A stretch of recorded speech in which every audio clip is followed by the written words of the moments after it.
In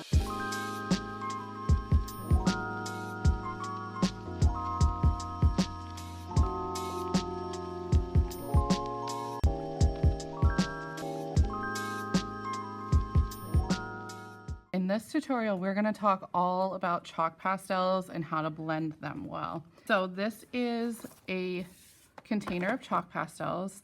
They are a basic set. You can see some of them are broken. So there's a couple things that you need to know when you're working with chalk pastels. One of the most important things about chalk pastels is that you be pretty gentle with them. They don't break easily while you're drawing with them, but they will break if you drop them, if they get swept off the table. If they get stepped on, the dust will actually stain the floor sometimes, so it's something we want to be careful of. The other thing about chalk pastels is a lot of time there will be some chalk dust on your paper. You never want to blow that into the air. If you have too much dust on your paper, you can lift your paper up like this and you can tap it onto a placemat, or you can walk it to the trash can and you can shake it off inside the trash can. Doing that just helps us to make sure that we're not breathing in a lot of chalk dust. Any dust that you're breathing in is not great for your lungs, so we're just going to limit that. Okay, so the first thing we're going to talk about with the chalk pastels is the color spectrum up here and blending them. So we're going to get down to a couple different blending techniques down here, but we're just going to go ahead and practice just with overlapping to blend from one color to the next. So this is labeled in rainbow order: red, orange, yellow, green, blue, violet, or purple. So you can start with whatever one matches up with a color in your opinion. So there's a little bit of a variety in here. Some packs will have a lot more of one color than others. This is what we have. This is a school pack. It's a pretty good set, but you can spend a lot more money on much nicer sets also. One thing we want to do when we're using chalk pastels is make sure that we're really getting that pigment to adhere to the page. So to do that, we do need to use a little bit of pressure to get it on the page. We're gonna do a little bit of an overlap here between colors to make sure that they blend. So I'll grab the orange, start it right here in the orange section. I'll let it go right there, overlapping the red. And you can see just by the pressure alone, this is gonna make a pretty nice blend. Chalk pastels are pretty easy to blend. So we'll go into the yellow section. We'll do the same here. You can see that this is a little bit dirty. It just got a little bit of green in my paper. Just like with oil pastels, you can kind of wipe those off pretty easily. All right, so I'm going to blend it back into the orange a little bit using these circular strokes to get a really nice even blend and a little bit less streaks going on. Blend it out towards green. Probably a good time to either wipe off my chalk pastel or to turn it on its side so it's clean. So we'll go right over here towards the green. We'll pick a green that we think is going to work. There's a few options in here. I'm actually going to jump to this darker one and see what happens. So we'll do that little green spot and we're going to blend it back towards the yellow a little bit. Because this green is so much darker than the yellow, we're just going to go ahead and grab that yellow again and we're going to go over this area with that lighter yellow color and those circle strokes, a little bit less pressure. We're just going to blend that out a little bit. And you can see that the chalk pastel dust is starting to build up. We're just going to leave it for now. We'll blend that green over towards the blue, making sure anytime we're blending, we're going side to side, right? So the colors will overlap like this and they're not going to hit up against each other and make stripes. All right, so we'll go in for a blue. You can see this one's broken, but it still colors great. So as long as I can hold it with my fingers, I'm not too worried about the size of the pastel. We'll blend it back towards that green. Looks like I'm gonna need to go back and overlap those a little bit more. That is okay. And then I'll jump back with that green real quick and just do the same thing that I did with the green and the yellow. Those circular strokes with not too much pressure to help blend that out a little bit. And then we're gonna go in with our violet lastly. It's okay if we're going out of the lines here a little bit. This is just a practice with blending, not a practice with coloring inside the lines. Blend that back over towards the blue, like that. Okay, this is a great time to either tap your page onto a placemat to get that dust onto a different mat, or take it over to the trash can and shake it off inside the trash can. Okay, so you can see this is what we ended up with. There's definitely some more that we could do to kind of blend this out a little bit more. You can definitely go in with a clean finger and touch that up, but this is just practice just to see how they blend just on their own. You can tell that your hands are gonna get pretty dirty. You can use a baby wipe to wipe off your hands as you go. You can visit the sink if you need to, or honestly, just rub it into your hands and then wash when you're all done.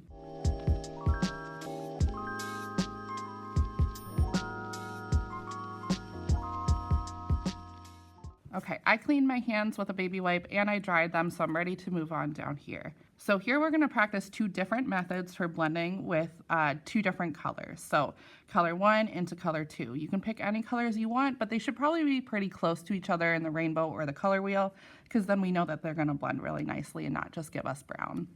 So here we're just gonna do our fingertips. So I think I'm gonna do red into orange. So I'll start here with my red. Anytime we're blending two colors, again, we like to have kind of a feathered edge here, not just one hard edge. We don't want stripes. And we also want to make sure that we're pressing hard enough to really adhere this to the page. If you're going too lightly, you're not going to have a lot of dark pigment on the page. So we're going to go right into that middle section. We can probably go even a tad bit further. I'm going to grab my orange here and I'm going to go ahead and fill in the rest of that. Okay, so they blend pretty well on their own, but I'm gonna go ahead and just take my fingertip. Usually you wanna use a clean finger, but this will be okay. I'm just gonna go ahead in circular motions and kind of press that in and blend it out. This actually helps a lot of that pigment to really adhere to the page. So if you were to shake this off in the trash can or tap it off on your placemat, most of that pigment's gonna stay. If you're not pressing the pigment into the page, then it's going to kind of flake off a little bit into that dust, and your final work is going to be a little lighter than you intended it to. Okay, the next part that we're going to blend is going to be using liquid starch. So liquid starch actually thins out the chalk and helps it to blend, makes it a little bit more liquid and fluid. So we'll pick two colors here and then I'll show you how the liquid starch blends that. Okay, I think I'm going to do this pink into purple. So I'm going to start off the same way that I did for the fingertip blending. Just kind of blend that out into the middle, let them overlap unevenly. I think I'm going to do purple here for my second color. So I'll start over here with the purple and I'm going to blend that this direction. Let them overlap. I want to get lots on the page right here. So I'm really going over that, layering that a little bit. I can help the process along a little bit by perfecting it as much with just the chalk pastels as I can. Then I'm gonna take the starch. This is just liquid starch, so this is what it looks like when you purchase it. It's for doing laundry and other stuff, so it's perfectly safe for it to be on your skin, but you can also just use a Q-tip. So whether you wanna use this cotton swab or your finger, all you need is a little bit. So you could dab just your finger in there, or you can get that cotton swab wet. And then you're gonna use that to blend. So again, I like to use these circular motions because that gives you a really nice smooth blend. And you can see it's almost turning the chalk pastel into a type of paint. All right, if you feel like you need more, you can always go in for a little bit more. Okay, it'll also give you a really nice even area of color. When this dries, sometimes it will dry a little bit lighter once that liquid part of the starch has evaporated. So it will give you a slightly different texture than the chalk pastels alone. But it's a good tool to have in your toolbox, and you might find that it comes in handy for certain things.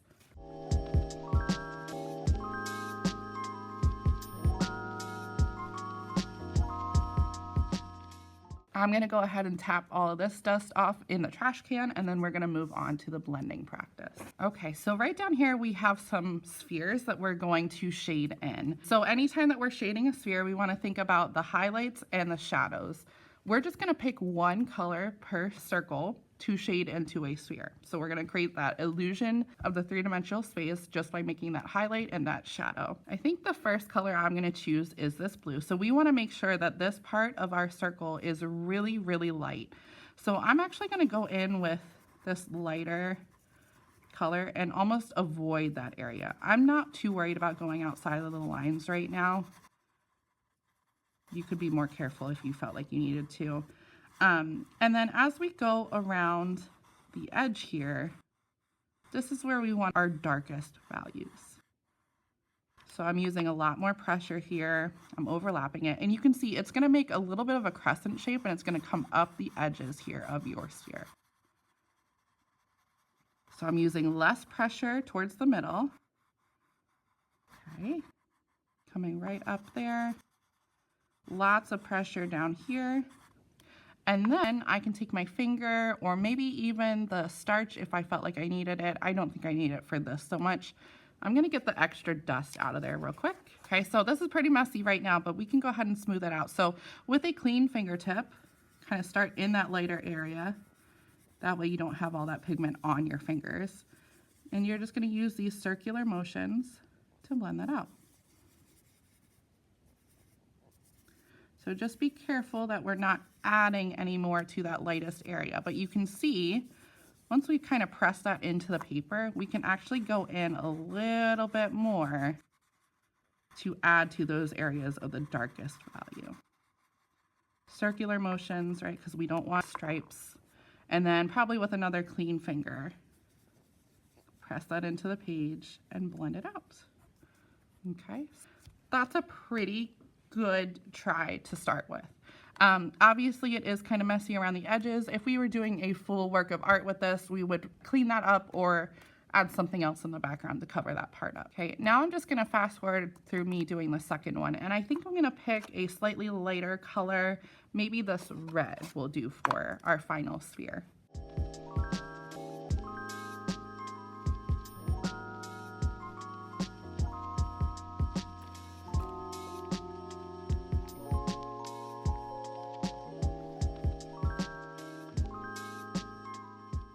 Okay, and that is what our finished practice is going to look like for now. We have our color spectrum blending, our blending techniques, and then some practice here just blending out one color to make a sphere.